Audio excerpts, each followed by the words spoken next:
Morning, everyone, and welcome to our panel on shaping the future of responsible recruitment. We're very glad that you're able to join us.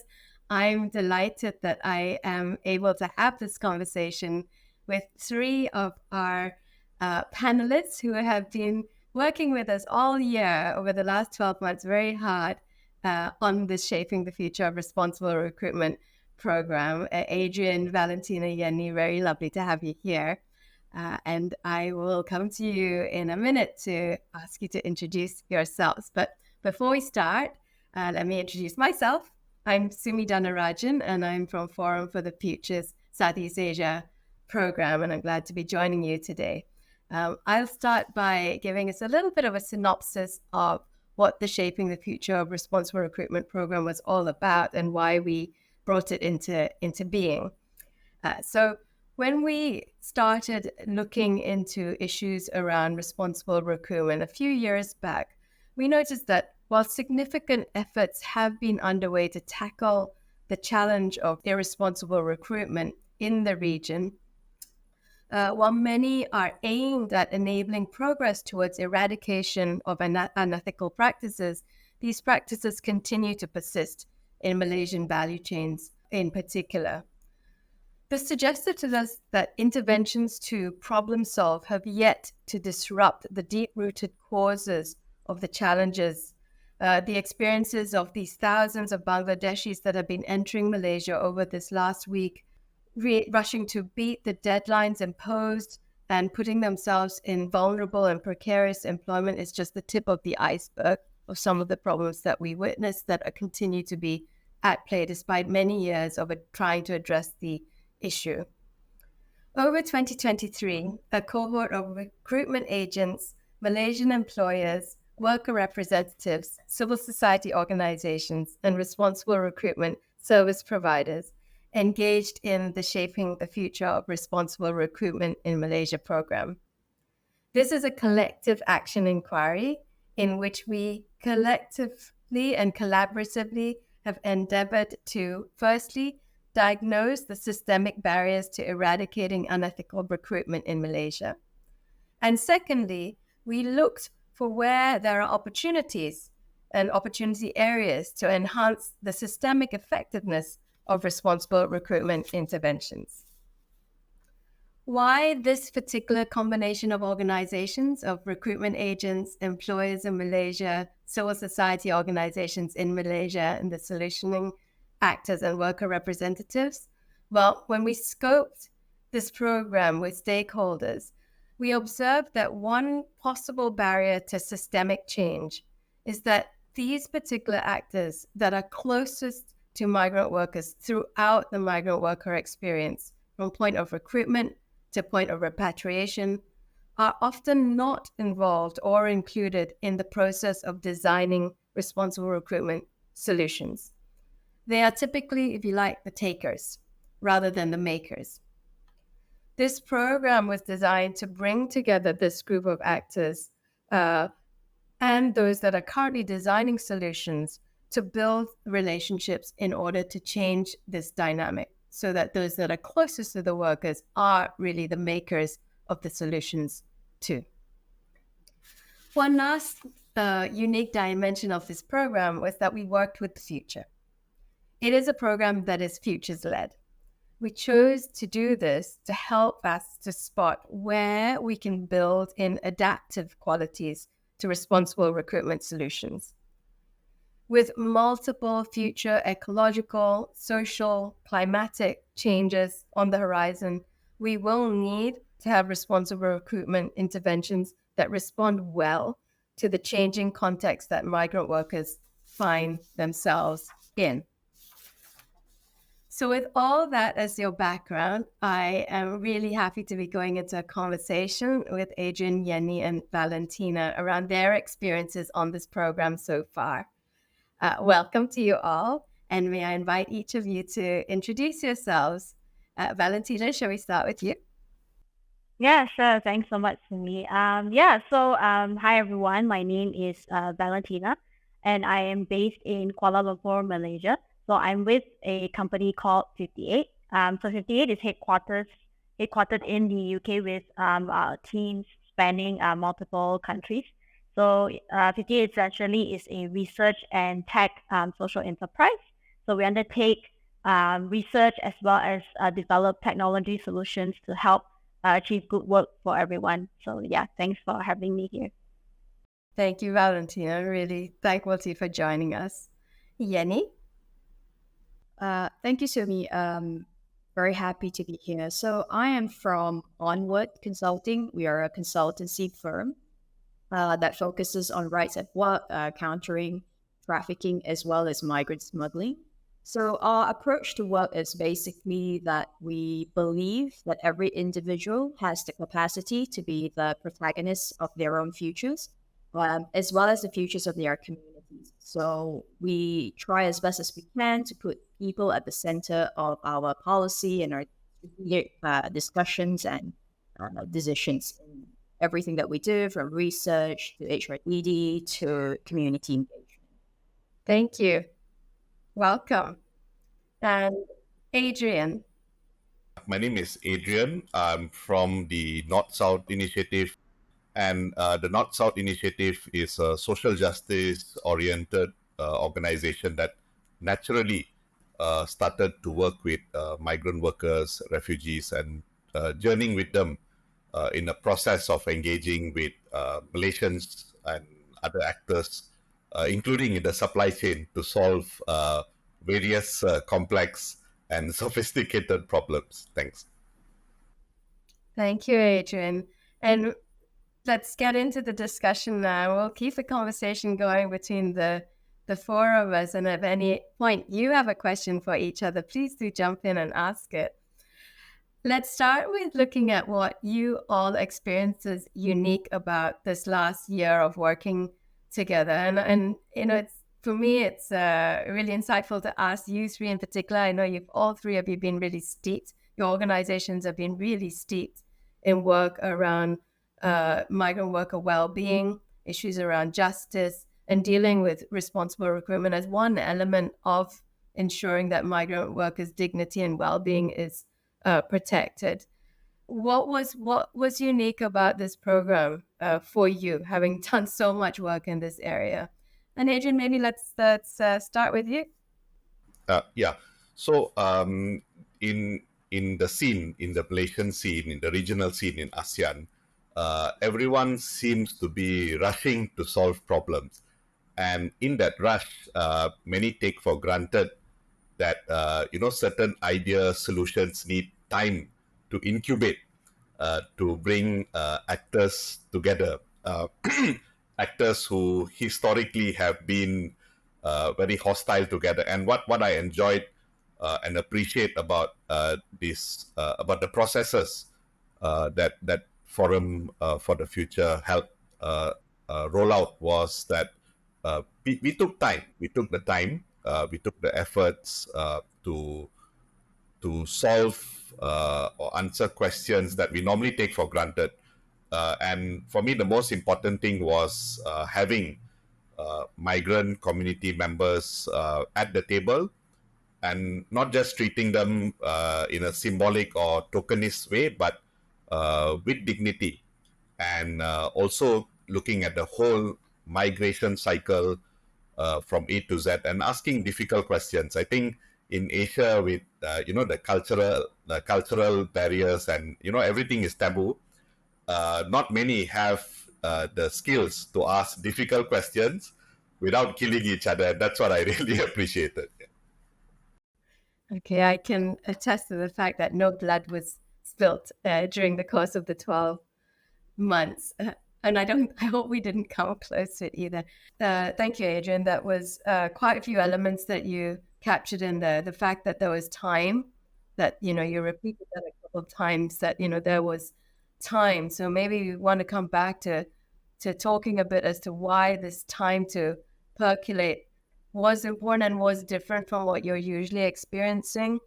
Talked about having migrant workers at the table, and importantly in a way where they were truly at, right? In some cases, and from my recollection of the program, they were at the steering wheel. They were taking us in the direction that we needed to go to. Something about being able to see the whole cycle of the migrant worker journey. And then obviously being able to work with each other, whereas there may have been assumptions in the past that these were the kinds of conversations that couldn't happen between these actors. Adrian, can I come back to you on the cycle aspect of this? Why did you point this out, that the program enabled us to look at the whole cycle or the whole journey? Yeah. So the migrant workers recruitment cycle can be very complicated, especially starting from the journey back home to the paperwork, the complex paperwork, to passing security related borders, finding the right job, working with dignity, and having a safe return. Now, many actors rush to solve the beginning stage of the recruitment because everyone is fixated that the solution for recruitment is paying back recruitment fees. But in reality, the dignity and the amount of actors involved along the whole way is very complicated. And what I was happy to see were the labor recruit or the recruitment agents were at this from both sides of the border were together and having that honest conversations about what were the struggles they faced were things that we normally take for granted, and you actually had the safe space to corroborate then and there together with all actors, what's really going on. And without the actual picture, you can't come up with a holistic and dignifying solution. So that takes time, of course, right? It takes a safe space. It takes a bigger picture kind of view, right? So those processes, what I think is a skill set that many are yet to test, and because everyone is rushing, and the world of consulting says we have the solution, but in reality the problems are complicated. You have to nurture ideas, you have to test them in a safe way, in a dignified way, and I think this was a good place where it happened. Yeah, it's not it doesn't happen often because governments, the supply chains, in their desperation to solve problems, they skip many important steps. Okay, so there's something about the steps that were in place to nurture. I think nurture is the word that you've come up with a lot. Thank you, Adrian. Yanni, are there aspects of what Adrian has shared already that you would pick up on and want to amplify in terms of your own experience of what you found to be unique of this program? I think Adrian is right. A lot of the times when we work on this issue, and it's a very complex, multi-layered, multi-dimensional, multi-stakeholder issue, we can't see the wood for the trees. So we're so preoccupied sometimes with the details. I think with the systemic approach, we sort of zoom out a little bit to look at the bigger picture, who is in that picture, how everyone interacts with each other, and how that interaction impacts how the system works. So I think the program was helpful in the sense that we don't just have people from Malaysia, but also from countries of origin. So in our case, it's Nepal. So we also were able to test sort of these cultural differences or differences in understanding how a particular situation will play out, how people would react from that cultural perspective as well. So there were instances, for example, during group discussions where stakeholders from Nepal clearly said, these trainings, these pre-departure trainings don't work because people in Nepal don't like to attend trainings. Whereas in Malaysia, we were so convinced that that was the solution to many of the information gaps that migrants had pre-departure. So I think we tested, I guess, some of our own assumptions about what would work and what wouldn't, and I think that was very helpful. Thank you, Annie. That's a great. I remember that example well as well. Adrian, I wondered whether you had examples of stories like that where you were like, "Oh, that's interesting. I didn't think that before." That came out during the conversations during the program. Yeah, I mean, like you see, the business model has changed, right, for recruitment, human resource recruitment of migrants, because ILO tells them that you can't charge the workers. So you can see that the agents, employers are starting to say, hey, that's a that big change to your business model, and we as grassroots activists, we don't even do business, right? And we take for granted, yeah, everyone is just there to make money. But the reality, there are actors who are craftfully trying to ensure safeguards despite the change of the business model, and you can see the genuine conversations taking place to solve that. So for one example is, yeah, how do you and this is a difficult conversation, right? How do you deal with greasing? I think you all understand what I mean. Greasing the whole approval processes, for example, and to stop the corruption in the system, it can only happen when everyone says, "Hey, enough is enough. We have to do this together." It cannot be employers solving it on their own, or workers solving it on their own, or the labor agents solving it on their own. And I remember the question of justice came into the picture, right? It's not just a tripartite, everyone works, industrial harmony. There is elements of justice that normally will be only discussed in very limited spaces, but it came out, right? How do you ensure social justice when there are many hidden actors, when some governments can be hostile? So it was quite refreshing to have those conversations, and I remember saying that, hey, please document these processes, because not many would use a design thinking flow when dissecting these problems. Thank you, Adrian. Yeah, for sure. I think that's something that stood out for me as well. And we'll be able to kind of get into some of the weeds of things and really pull it out. Yeah, and yes, as you're absolutely right in pointing out the cultural aspects of it. Sometimes, we focus very much on the policy or the structures, but actually what's driving the change is whether or not people actually are able to lean into it, right? And cultural barriers to this or cultural opportunities can really enable that to happen. And I wondered whether you would point to other aspects of this relationship building phenomenon that happened during the program, and maybe looking forward, what do you think of the way in which the trust and relationships are built in this cohort would provide foundations for opportunities to come? Like, where do you think we may be able to take this trust and work on areas in a more systemic way? I think the impact of that relationship building has it's already evident in many ways. I think some of us have taken those relationships and started to build on it outside the workshops that we're attending. So one example for that is I've started engaging with a recruitment agent colleague as a result of the forum and the workshops. And we've started to talk about how we can collaborate in different ways outside these workshops.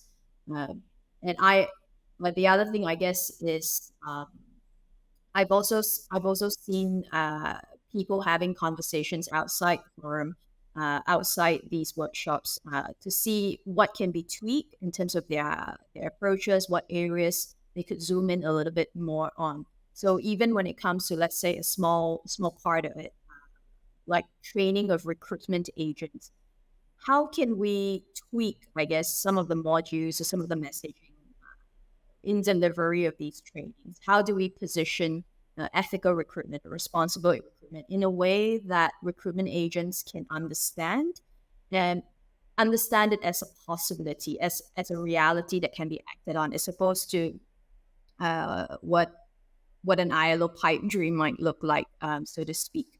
So how can it be practically applied in context outside the workshop? So I think those conversations have started.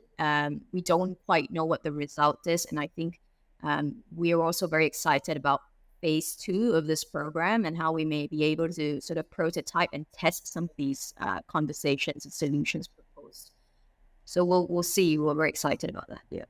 That's really good to hear, and definitely for us, the evidence that there is work that's happening outside of the program is really good to hear, right? In terms of some of the milestones that have been reached on it.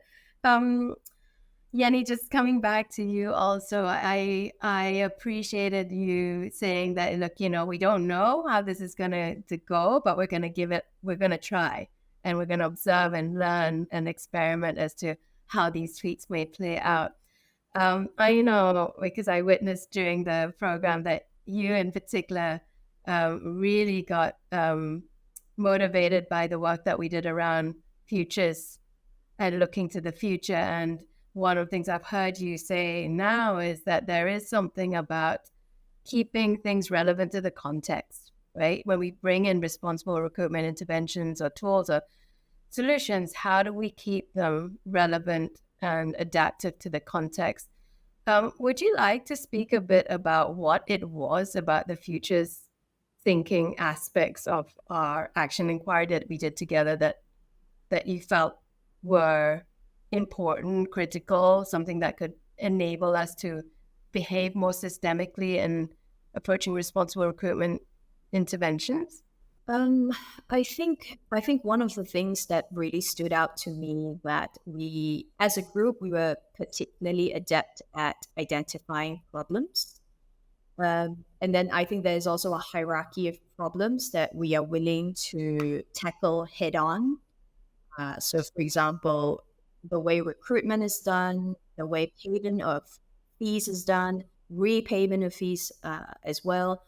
But there are also, I think, challenges that we were a bit more hesitant in I guess, tackling with the same figure. So I think one of the things that stood out for me is the question on climate and how the group treated it. So there was an acknowledgement, I think, across that it was a very important issue. It was a critical issue, and it was an issue that requires attention. But people also felt that it wasn't something that they could address at this point. It may be a question of a lack of resource. It may be a question of a lack of expertise.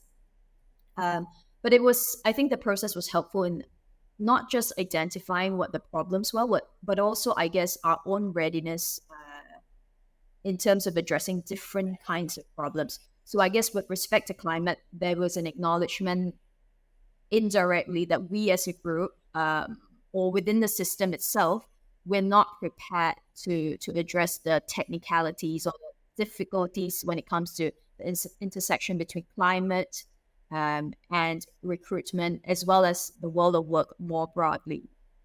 So, and even within that group, there were actors that focused, for example, their work on just transition. But even then, I guess the interaction within the system didn't help propel that motivation to address some of these issues. Yeah, no, thank you. That certainly was when we did the matrix work to look at all the different trends and issues on the horizon. Climate change really did stand out as one that had a high level of awareness for everyone in the group across the sectors, and yet low level of preparedness stood out. Adrian, if you cast your mind back to the work that we did around futures as well and the trends that we looked at, apart from climate change, were there any of those trends that stood out for you in your work at North South and from listening to the group that, this particular issue again is something that we should be paying attention to more, and there's a way to do that?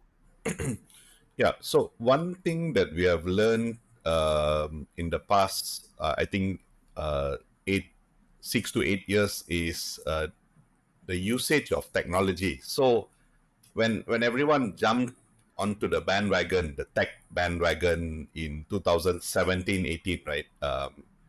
Every organization, every recruitment business group was proposing apps as a solution, and I remember sitting in some of those meetings, complicated tech bros will come from Europe, and they'll be saying this is what the modules, blah blah blah, algorithm, da da.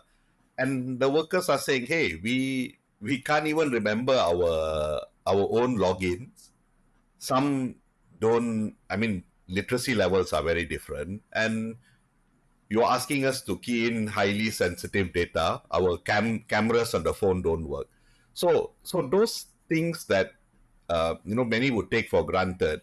It's only in a design thinking process that you get to unpackage, you get to look back, learning from history, learning from past mistakes, right? Because in Asia, the taboo is don't talk about past mistakes. It's embarrassing. But if you look at design thinking, and it's the idea of identifying a past failure or something that didn't work, is to then not repeat it, or see what the workers are saying that can be done differently. And I enjoyed those processes to remind the tech bros and the tech sisters in Silicon Valley that not everything is can be solved with an app. And I think reminding people that the human element, the tech is important. It brings people together. It connects us digitally, but there's a human element that really needs much more nurturing, much more processes in order before it can become a solution that works. Yeah. Can I add to that a little bit? Please do. I think Adrian is correct as well in terms of I think the use of tech in promoting ethical recruitment is a really good example of how things can work out really well and can work out really poorly when we don't think about how different people interact within the system. So, and this was very clear to me during the COVID pandemic when we were trying to vaccinate undocumented migrants. And so you needed to download an app to get your vaccination certificate. And so every migrant we met almost had a mobile phone, but there was no space within the phone to download this new app. So then the question is, what is in these mobile phones? And it was mostly full of videos, TikTok videos, social media content. So you get an insight into the priorities of people who use mobile phones and mobile devices. And that is not an ethical recruitment app, to put it simply. So I think if we apply systems thinking and really look at how people use the things or the interventions that we envision, we would really see when things don't work. And we do really need to look at that. And I think not enough postmortem is usually done on our interventions. So I guess systems thinking doesn't just apply at the start of the process, but also I think throughout the process, and in particular to the end, when supposedly our intervention has been completed and we're supposed to assess impact. And I don't think we do that enough. So, yeah. Yeah, I think that certainly came through from the conversations as well, right? But what I appreciated also was, and let's see whether you agree with me or not, is that people still had a sense of optimism and hopefulness, right? So it was more of, okay, let's look at this. Let's look at this together. Let's look at any particular intervention together, whether it's an app. So how might we take the kind of the good essence of what's coming up, but pay attention to adapting and not hold preciously to the thing that we've made so much time and effort to craft that we aren't willing to see what might be different about it. Did you get that sense from the group as well, that there was that openness to that? Or where may there still be, I guess, reluctance or fear to let go in order to let come new design thinking into it? Yeah. So you for example, you look at the ILO's tripartite system, right? It's 100 years old, and it's the government, employers, and trade unions. Okay. So there's little bit of informal space for NGOs, for CSOs, and yeah, while everyone claims that migrant workers are workers, in practice that's not the case, because in Malaysia only 17 trade unions out of 700 welcome migrant workers as members. So imagine in that 100 years, something fundamental as bringing in the NGO stakeholders or the migrant workers, it's a complex, complicated process with a little bit of resistance. Not a little bit, it's a lot actually. And the reality is, at the workplace, remedies should include everyone. We can't say that, hey, industrial harmony is only us, and the balance 50% based on actual experience is not our problem. So design thinking, experience and processes can be tested out at the micro level. And I remember the conversation on remedies, right? Do we go back to the old school collective bargaining processes, or the old school industrial court or labor court processes, or there's something new that there's a new way of looking at employer-employee disputes. So that was kind of breaking the ice, or maybe you could say breaking the iceberg to think of new solutions. Yeah. But I think the essence of what I'm taking from that is, how do we start to look at all the solutions with new eyes to say, what can we take from that? There are always seeds of the future in past interventions that we can grow into new things without losing the kind of the principles or the reasons or motivations behind why those things existed in the first place. And maybe Valentina, start by telling us a bit about 58's intervention and what was it that motivated you to bring it into the program, to work with this very unique group of stakeholders to inquire into. Yep, sure. Well, I think like I mentioned, 58, we undertake research and as well as develop tech solutions to help everyone achieve good work. So one of the key solutions that we have built is called the Just Good Work app. So it is a free mobile app. Everyone can go on to the Apple Store or Google Store right now to just download it. It's available in more than 30 countries, more than 30 languages. So it's an app that aims to provide information to workers about their labor rights, starting all the way from pre-recruitment to when they have arrived at the destination country and to when they return. Other than that, we also hope to provide them with resources and information on where to get help, how to access help, how to approach your employers if you have any issues, so on and so forth. So in terms of our motivation for really participating in the workshop and the program is, we understand that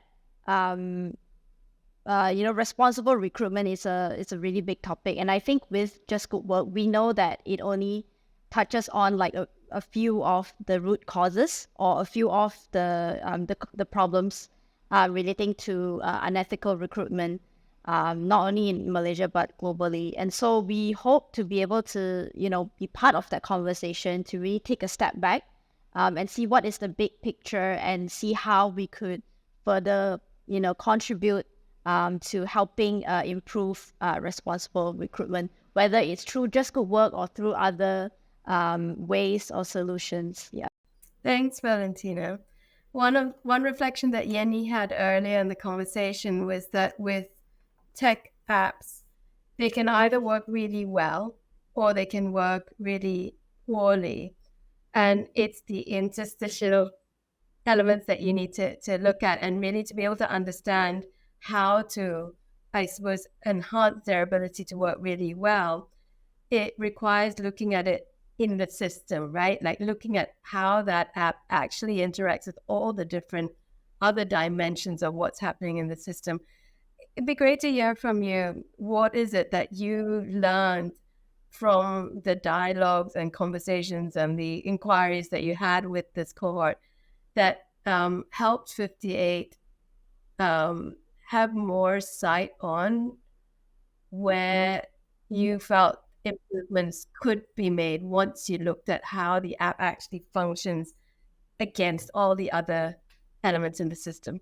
Yeah, so I think one of the things that I think struck us the most through the conversations was really, understanding the pain points and the struggles and the challenges that recruiters face, whether it's both source country as well as in destination country. And I think that is that part of the understanding has always been lacking, I think, in terms of overall, I think, responsible recruitment conversation so far. So, and I think, really having a good understanding, good insight in terms of the challenges that they face, what really works on the ground. And I remember, some of them have been very open in saying like, oh, this is not going to work because of the situation in, the home country, because of the laws and regulations may also differ from destination country, which may cause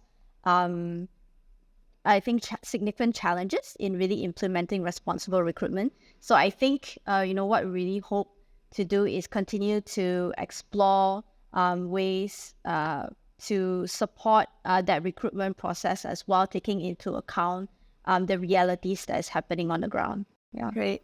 Thanks, Valentina.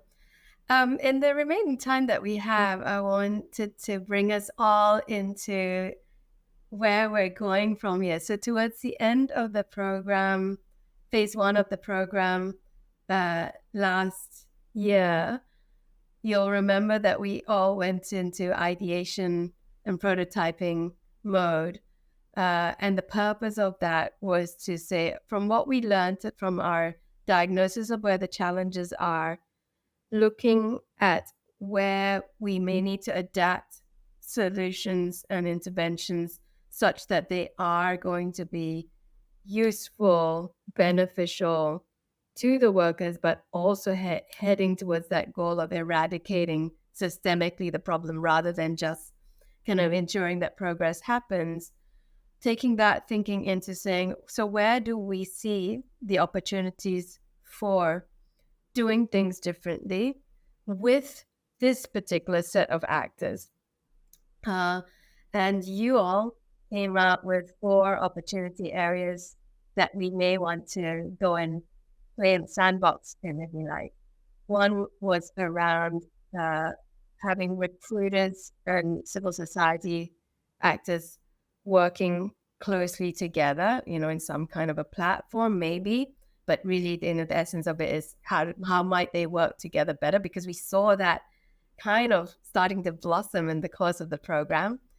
The second was around how do we enable those employers who really don't have a lot of resources or time to transition into responsible recruitment practices? Emphasis being on the transition part of it. They can't jump from A to Z. The third was, and Yenya, I know this excited you particularly, the need for some kind of horizon and sensing network. There are things out there that we are just not prepared for, and we may have interventions around responsible recruitment that would just become defunct in this situation, or worse, could start to cause problems because they're misaligned with, whether it's climate breakdown, changes in supply chains, future automation, geopolitical instability. So how do we better sense what's happening on the horizon and respond to it with adaptive qualities? And the final one was around the possibility for new business models for recruitment, for responsible recruitment. And Pink Collar, who are one of our cohort, really inspired a lot of the mainstream recruitment agents to say, actually, we'd like to look into this. What might be business models that would work for us to bring responsible recruitment in? So those are the 4 opportunity areas. I'll keep quiet now because I really would like to hear from you all, where which of those opportunity areas excite you and why? One thing that struck me, I mean, in the design process, right, building trust and being able to sit on the same table with people who we have never imagined talking to, together with unions and labor agents from both sides, everyone rolling their eyes in suspicion, but those processes that need to be further nurtured and rolled out, further developed. There's a lot of potential. Um, Even I'm pretty sure the multi-billion-dollar companies and their supply chains really could learn a lot from these processes, because we see them struggle with their rolling out of ESG solutions.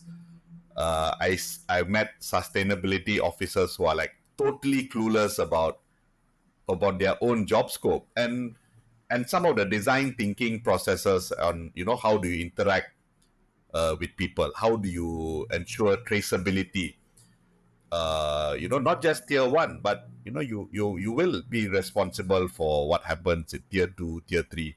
So yeah, I know while there's like there were four different proposals. The corporate sector really has a lot to learn from this process, which is normally taken for granted or left to consultants. It's the age of consultant. Every consultant, every app will be a solution, but in reality, we shouldn't forget the people to people element.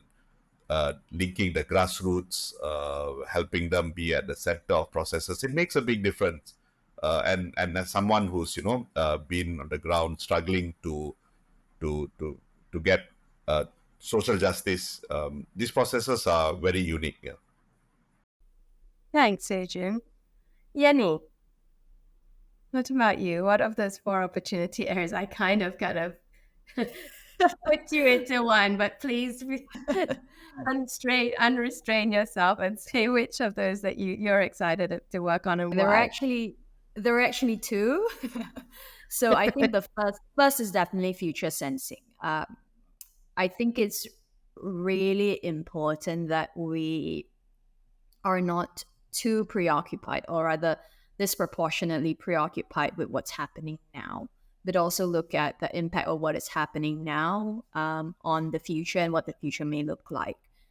And I think when we talk about climate, for example, there is a tendency to think of recruitment as well as labor migration more broadly as an adaptive solution to climate change. It may not be. We haven't really sort of tested that out. There's also this idea that climate change is a slow onset problem. It is not a slow onset problem. It's our problem that's already set now, and we're all feeling the impact. So I think it would be very exciting to see how, as a group, we can take this forward. How do we now look at not just problems now, but also for the future, and how we can change that future, or rather shape that future from this point onward. So I think it's definitely an area that we could delve a lot more deeply into. The second one, I think that is very exciting, and I feel that we haven't really got our fingernails in, would be what an alternative recruitment model would look like. At the moment, it is still very employer-centric. It is still very recruitment agent-centric. And what that means is that the outcome of responsible recruitment practices is largely at the moment dependent on the willingness of employers and the quality of recruitment agents and how they conduct their business. So I think that model needs to be stretched. How do we ensure that other people can participate in this model as an active and effective stakeholder in shaping those practices? And so that would mean that ethical or responsible recruitment won't be just limited to a small group of actors with the resources. And so then impact workers who who are then sort of placed in these employment opportunities. But then we need to think about how we can stretch and expand it to a wider group of actors, wider group of recruitment agents, wider group of employers, and other stakeholders as well, whether it is civil society, whether it is government or trade unions, and how they can be brought into the fold. So this becomes more of a systemic solution, more of the general rule as opposed to an exception. So I think that we haven't really sort of tested, or we haven't really prodded. Maybe we've sort of scratched the surface of it, but there's a lot more work that needs to be done when asking ourselves what an alternative recruitment model would look like that goes beyond the quality of recruitment agents, beyond the good intentions of companies. That sounds exciting, Yanni, and what a recurrent theme for you has been, let's look to the interactions, right? Whether it's between actors, whether it's between different elements, and how do we kind of grow from there upwards into what's the solution around this, rather than saying, okay, as you were saying, right? Responsible recruitment, it means you just involve recruitment agents and you just involve employers, and they're the only ones that can do this. And you're saying, no, like actually look to the system and it will tell you. I'm very excited to see what comes out of that. Thank you. Valentina, what about you? You're coming back with us into phase 2 this year, and I'm really glad that you are, and 58 is. Which of those 4 areas? I think I really agree with what Yanni mentioned about the future sensing.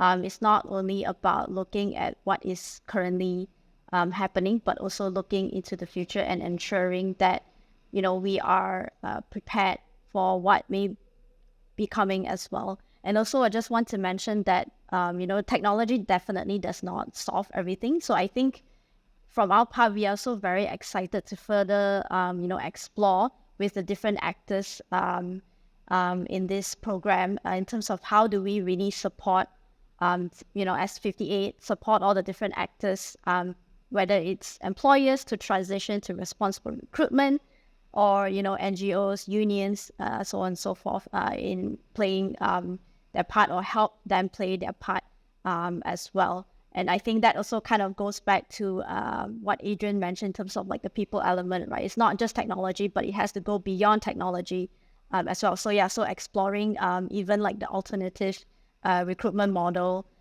particularly around, I think, what kind of actors is actually best, placed to provide us what kind of intervention at which point of that recruitment journey or migration journey as well.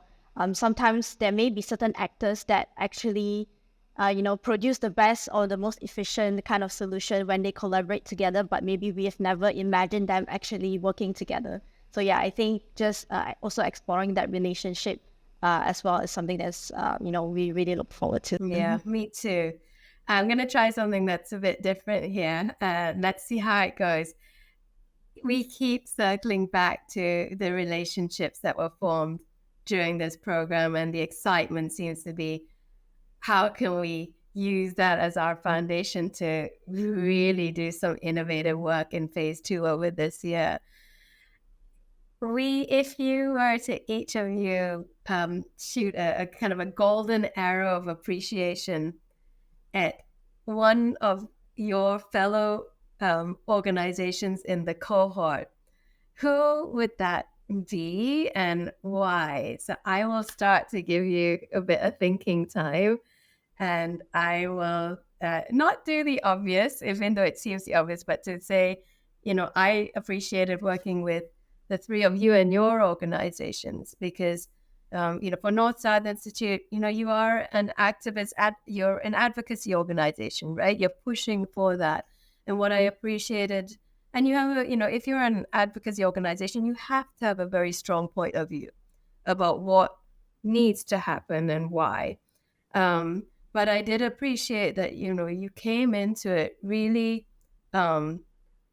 open-minded to being able to hear from the others, the recruitment agents, the employers, their day-to-day challenges and barriers, and understand the kind of the mindset issues about it in a kind of open-minded, accepting, listening way. Yenny, for you, you really brought in the the policy thinking around this, right? This is where it should be going. And the encouragement that you gave to people to think across the system, really, you don't do this every day. And I remember you saying this, like, all of you don't do this in your everyday work, but this is an opportunity to do this kind of systemic thinking and take it back. Valentina, for 58, it did take courage to bring in your, in an early conversation before you joined, there was a conversation about tech, right? It's not the solution to everything. Why do they keep bringing tech apps in? But an acknowledgement that it can work really well or really poorly. And I think 58's courage to be able to come in with your solution, which is an app, and say, okay, please, all of you, look at this and tell us, honestly, where do you think it's working well, but where could we improve? So those are my 3 golden arrows. Who would you share? And it doesn't have to be amongst us, like off the group, right? The recruitment agents there, the employers, the other civil society actors. Who did you really appreciate for how they came into this program? Yenny, would you like to go first? I feel like you're playing a really dangerous game with this one. I said no blood would be spilled, and I don't want to be the person to spill blood. To be honest, I am not sure, but if I have to pick one, I'd probably pick you guys, actually, for the future. I know you're not in contention, but I do think that the work of bringing everybody together on both sides of the migration corridor was really, really important. I know there's a lot of challenges when it comes to identifying the right employer or the right recruitment agent to bring into the conversation. And a lot of credit goes to you guys in terms of bringing these people in. And I've personally leveraged on the context that I've established from these workshops. For example, I've interviewed the employees that were part of this group for other projects as well. Mm-hmm. So I guess, lean in on their wisdom when it comes to shaping my recommendations for other work. So, I mean, credit to you guys. Among the cohort itself, I guess my arrows go to everyone. I have to be fair. Yeah, I'll stop there. Yes. Thank you for being fair. And yeah, it's fair to say it was everyone. Everybody came into it. If everyone didn't, then we would have hit more barriers. Valentina. Yeah, and I think I share the same sentiment as Yanni, is that, everyone came in with, I feel like, with a really open mind, and as well as was really willing to share their experience, their challenges, their honest opinions about what may work, what may not actually work in reality. And I feel like everyone was really putting in the effort to empathize with each other. So I feel like that kind of open conversation was something that I really appreciated. And I think everyone, deserves a shout out for that. And of course, lastly, is really thanking the forum for bringing everyone together, because I don't think that's an easy task at all. So yeah, so I think just really grateful for that. Thank you. Now it makes it feel like I had asked for these to be pointed to forum, and that really wasn't the case, but thank you. Adrian, to you. For me, the agents from South Asia and the agents from Southeast Asia coming together, and of course they will naturally have been working together, right, to bring workers for many years. Looking at them, unpackage things in a public space, almost public space. That vulnerability, right, to share, I think, was quite remarkable. My hats off to the process, and of course to these brave people, because they are under a lot of pressure from all sides, from the workers themselves, from governments, for compliance issues, from the the ILO for their whatever standards they keep proposing, and able to have that honest conversation for me was quite remarkable, and they felt safe to share it because the space was safe, and things, very fundamental things like having the workers safe return. I remember that beautiful picture, right? While the worker is here back home, how does that that migration output at the end of the cycle or in between become a beautiful picture, right? And you could see the labor agents trying to acknowledge, yeah, that's what it should be. It shouldn't. I remember some was they were drawing some difficult pictures also, which is reality. But putting it on the table and having the honest conversation, quite remarkable. Yeah, I've not seen it happen often because probably it's things that either they see it as a trade secret or it's things they wouldn't want to expose because of the vulnerabilities. But yeah, that's what I would appreciate. Yeah. Yeah, and I agree with that. Thank you, three of you. We have 2 minutes left, so a quick round. I would really like to hear what is your hope for the future of responsible recruitment in Malaysia, and what would be one thing that you'd like to do to work differently to bring it about. Valentina. Yeah. I think just going back to what 58 has always been trying to help achieve is just for good work to everyone. So one of the workers that sort of inspired the building of Jakuwat app itself. So his name is Tom. He's from Uganda. He was moving to the Gulf area for work. So he encountered very similar issues, along that recruitment journey. Contract got switched. His pay became a different amount when he arrived. Contract length was different. He went from like 2 years to 5 years, kind of situation. And when our team met with him for like a research work, excuse me, he mentioned that, I don't want to tell people that, oh, you shouldn't be moving for work, because in reality, people need to do it for, economic reasons. They want to make better living for themselves and also for the family. And so he wouldn't encourage people to not move, right? But what he hoped is for people to have, to be able to make better choices, make informed choices, knowing, what or how to migrate, for work in a better way, in a more safe way. So I think we really hope in terms of responsible recruitment is to help all actors, especially workers, to have that safe journey, to be able to continue to support themselves and their family financially, but also have a safe environment to go into, and don't have to fear what they may be going to, just from like hearing from friends and family, things like that. And I think in terms of just, doing different, or what we hope to continue to explore, I think it's really just exploring, the things that I mentioned earlier, including, the relationship with all the different actors, how we can further support everyone in that journey, and how we can work with, others to support in their work as well. Thank you so much. Adrian. Yeah, the tool itself, the design thinking tool, and the process is something that many would take for granted.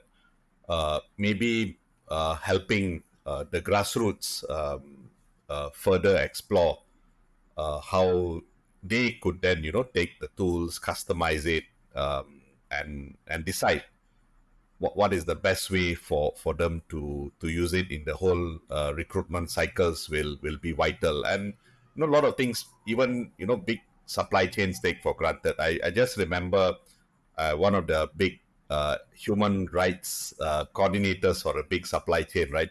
I just tested two big, huge contribution to GDP.